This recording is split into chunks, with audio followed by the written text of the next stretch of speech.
Hello everyone. Today we are going to make this, which is like a front of a pocket flashlight. Um, and we are just going to focus on how to make some of this grunge. So join me. First, we're going to cut out some circles for the window or the lens. We need 4 of them. And I just use scissors and I'm cutting them out of chipboard, kind of a thinner chipboard.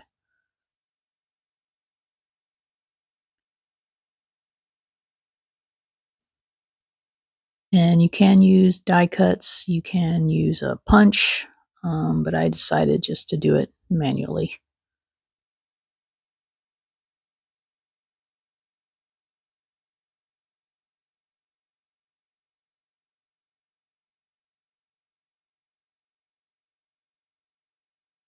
And the reason you need 4 is because 3 are going to be glued together and 1 is going to be the top ring. All right, so this is going to be the piece itself. This is a very thick cardboard. I don't know where I got it, but I can't use scissors. I'm going to have to use a craft knife to cut it. And I'm making it slightly larger than the original one I made. So 3.5 or 3 inches by 5.5 inches.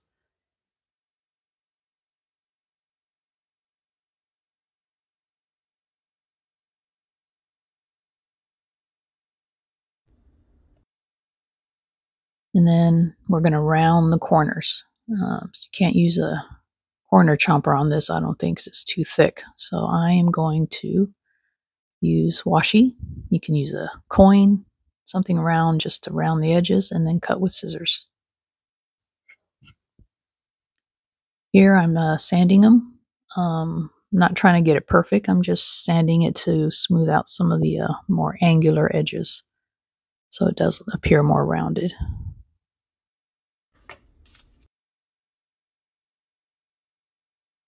And here we're going to glue 3 of the circles together. Again, this is going to create the back side of the lens. And I'm not using a lot of glue, just enough to keep them together. And of course, the go-to is the art glitter glue.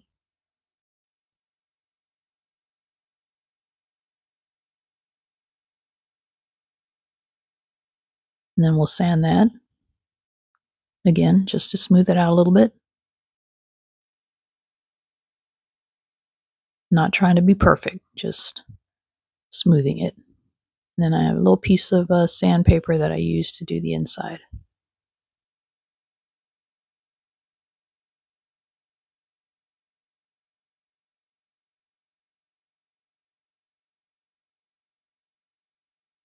Now, we're going to decide where to put the circle to cut out the window or lens, whatever you want to use it for, because it's going to be translucent, so you want light to be able to shine through there. And like I said, you could be making a house with a window and you can still use the same technique.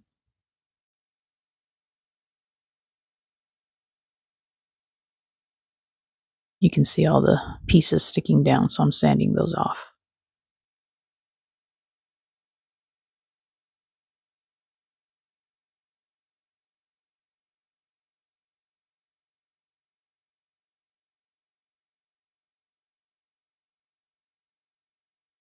Making sure it looks pretty good. The piece is still sticking out, but I'm not too concerned about that because that's in the back. You're not going to really be able to see that. And then here I'm showing you where some of the layers came off. That's a good thing. We do like it to be distressed, so I'm going to go ahead and tear off some more. Why not? Then I realized, you know what, sanding it's going to be a lot faster.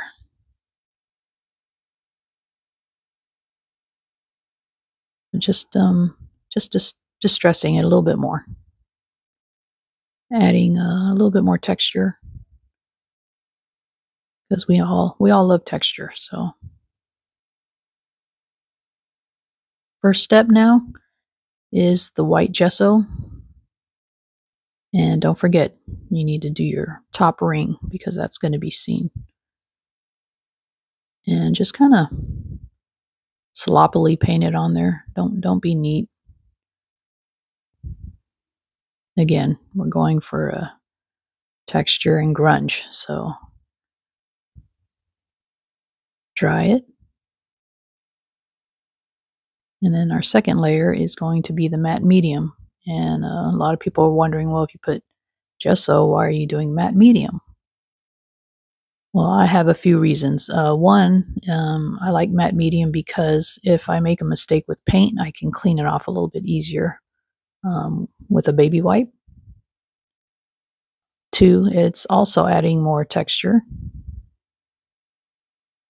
And then the third reason you'll see here in a minute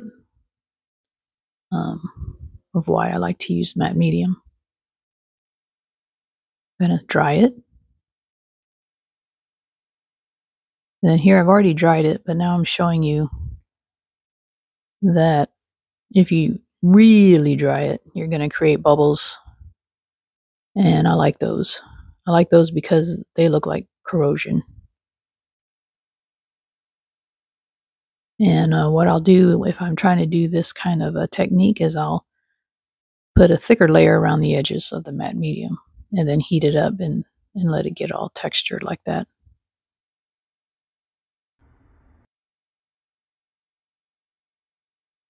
Now we're picking out our paint color. On the original, I used only the gray and silver. But today I'm also going to put a layer of olive green and brown on top of the silver and gray after it's dried. But you can use whatever colors you want. Pink, purple, yellow, whatever. Okay, so now we're going to put that down first. And as you see, I accidentally glopped quite a bit on there. I didn't mean to. That was an accident. So here I'm just taking some of that excess paint off. And this is another technique I use also to add texture and crumbs, but the crumbs I remove.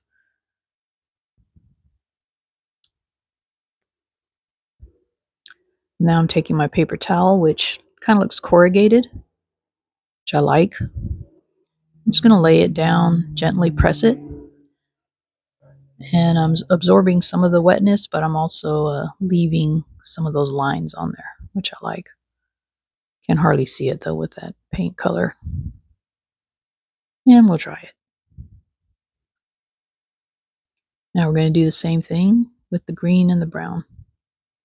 I was trying to go for a army military type of look for this flashlight, but I think in the end it kind of looked just more like moss and stuff, which is fine too.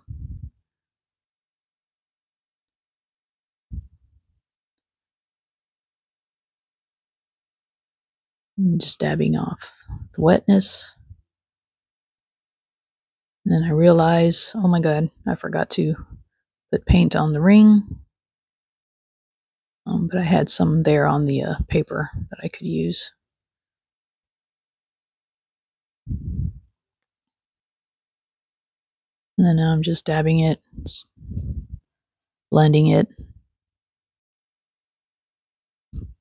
And then I do want some of that lighter color to peek through. I don't want it all green and brown, so I'm kind of just dabbing it in spots.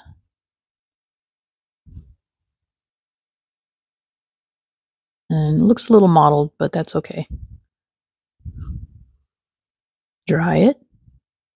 Next step, grab your brown ink pad. Doesn't matter what brand.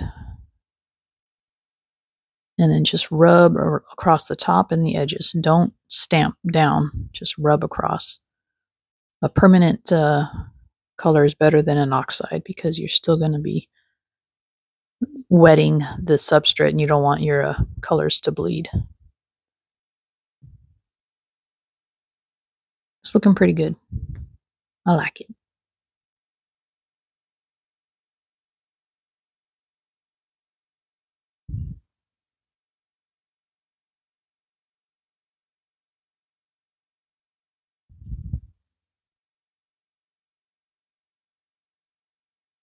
So now we're going to glue the back part of the lens rings,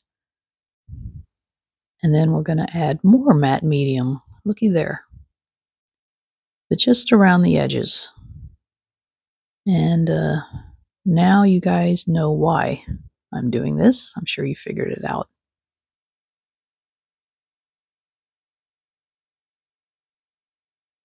Again, don't be perfect.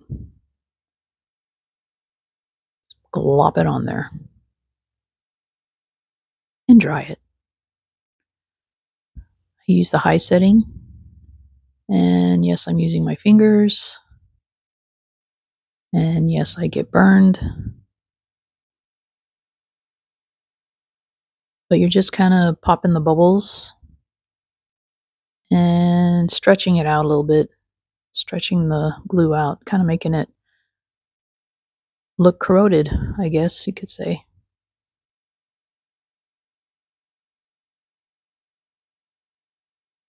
Just be careful. Maybe use a poker tool or something if you don't want to use your finger. Okay, now I'm using brown alcohol ink. And in the blue bottle is isopropanol to help spread the ink. You can also use watered down acrylic paint for this step with some spray water, like if you have a bottle of water spray.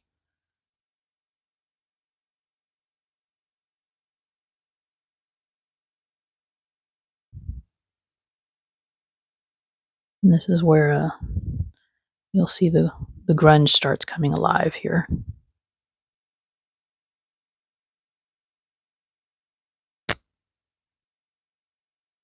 Just dabbing off any extra. Don't forget your edges and your corners.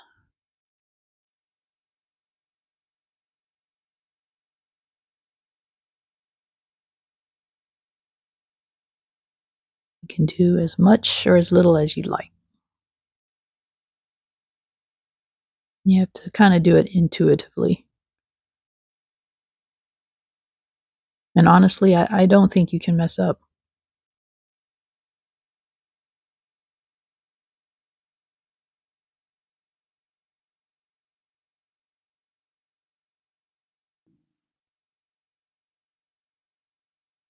I think I need a little bit more at the top.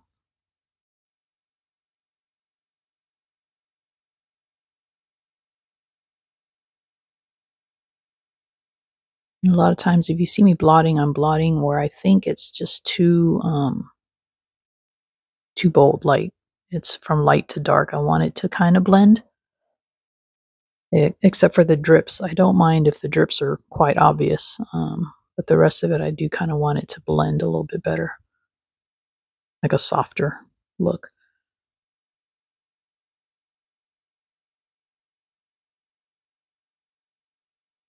Now we're going to work on the lens or window, whatever you want to call it.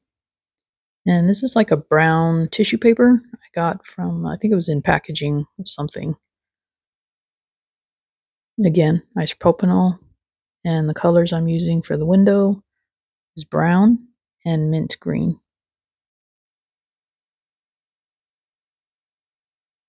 And a cotton ball and Mod Podge. I also have a layer of freezer paper underneath so it doesn't stick later.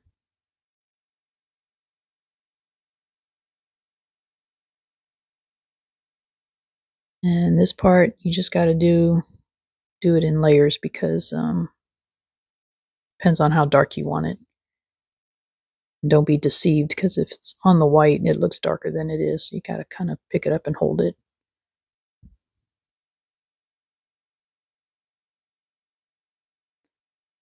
I also like to spread it out larger than what my window is or my lens is. That way I have more options later of where I want to put my window instead of having to put it in one spot.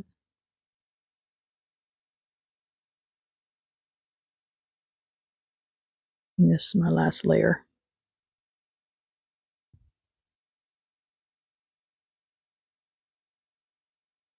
Just dry it, then layer of Mod Podge. and dry it. And there we go. There's our little lens window. You can see where the variations of color are.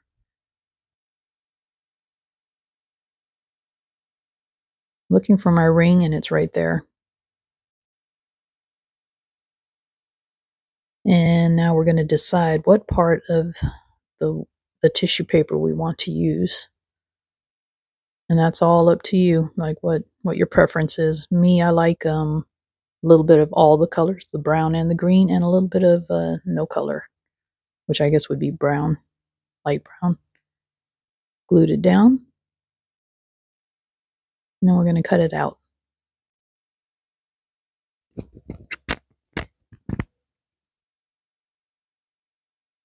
Here we are.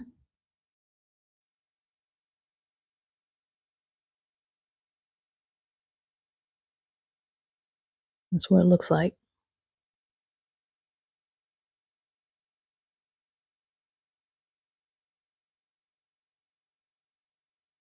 And of course, glue it using the art glitter glue. Now we're going to add, up to you, rusty hinge.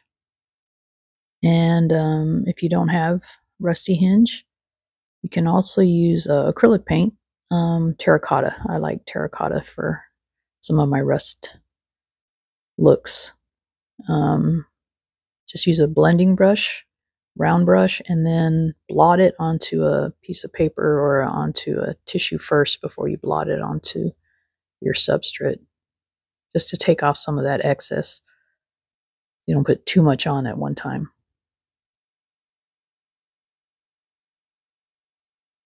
Here we are. What do y'all think? I think it's coming together quite nicely.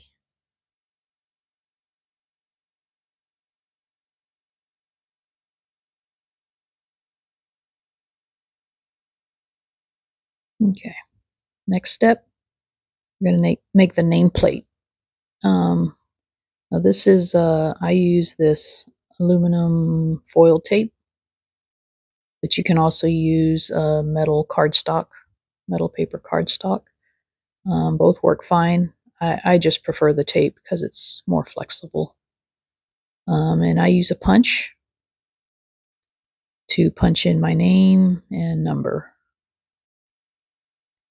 You can punch whatever you want on there. It doesn't have to be your name or a number. Now this technique I'm about to do, I need some black paint, acrylic paint, or black gesso. And you just kind of blot it in. And then you're just going to kind of pull it off. And I learned this technique from Michelle. You see her Instagram listed above. You need to check her out, though. She has some really cool art pieces on her page. But she taught me this technique. And then you dry it.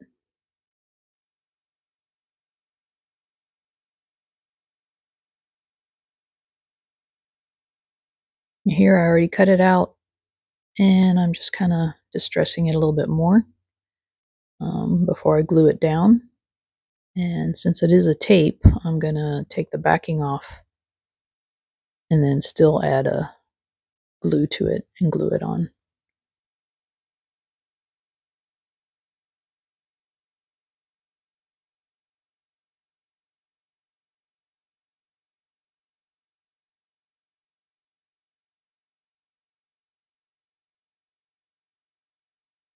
I didn't like it. I thought the label was a little too fat, so I'm trimming it down a little bit, making it more narrow. Sorry about my hair.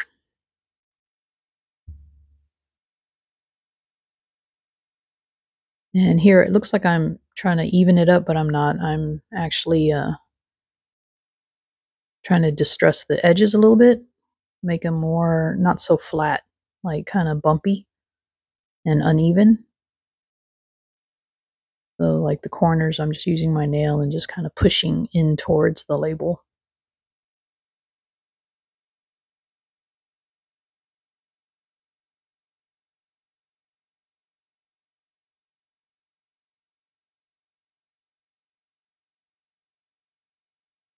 And here I'm showing you a piece of tape I did without punching. I etched it in with like a little poker. So you can do that too if you don't have a punch set. Now we're going to add the hardware, which are the brads. And I got these off of Amazon. They look like little nails, like flathead or Phillips. Screws, I should say, not nails. And picked 4 small ones. And you can see that they're kind of shiny, so I'm going to not unshiny them, but kind of dull them up by adding brown. Still going to be kind of shiny, I guess, with the alcohol ink, but they just won't be as noticeable.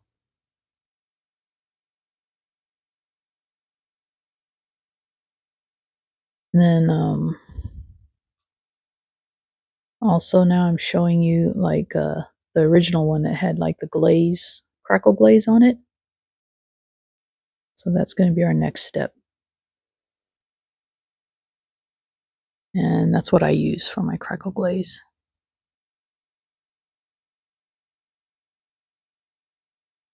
And also, you just kind of want to smear it around haphazardly. But also this glaze has the same, if you heat it up, will do the same thing as the matte medium. So you can also make corrosion using a glaze. I don't like that it turns out kind of glossy. I'm hoping later today when I spray this piece with a fixative that it will dull down some of that gloss, but I won't know until later. I'll cover up my lens though, because I want the lens to be a little bit shiny. All right, so let that air dry. Don't use the heat gun. Okay, now here I'm showing you that if you don't have brads, I will use also liquid pearls to make like little rivets or nail heads. You just do your little dot and then let it kind of dry, almost dry, and then flatten it. You could even cut a slot into it later if it's really dry. Okay, so now it's dry, the glaze is dry, it's crackled, looks pretty good, I'd say. But I'm still not happy with that label, so I'm going to add a little bit of brown because I'm trying to make it less flat looking. Still looks kind of flat to me. So, and I'm letting the brown kind of go over the label a little bit because I want it to look older and weathered.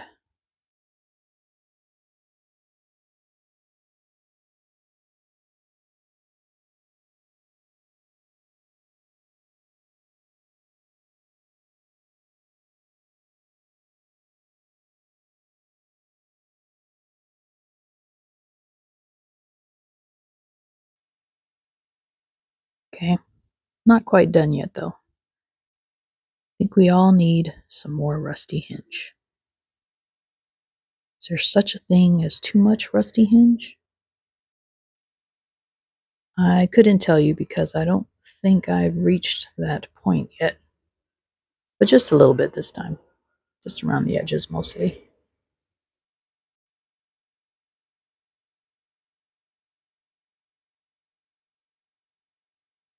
So next I'm going to add some cracked pistachio. This is going to give it more of a oxide look, like it's been outside, maybe near some water. On the original one I used salvaged patina, but today I decided to try the cracked pistachio. And a little goes a long way, so you don't really need a lot of this one. Looks bright right now, but it'll dry darker or more invisible than it is. And there we have it. I like it. I think it turned out pretty good. I hope I did inspire you to try something similar. I hope I did teach you a new trick or two. And if you have any questions or comment or feedback, please comment below. I welcome any feedback. And with that, I'd say thanks again for joining me, and tschüss.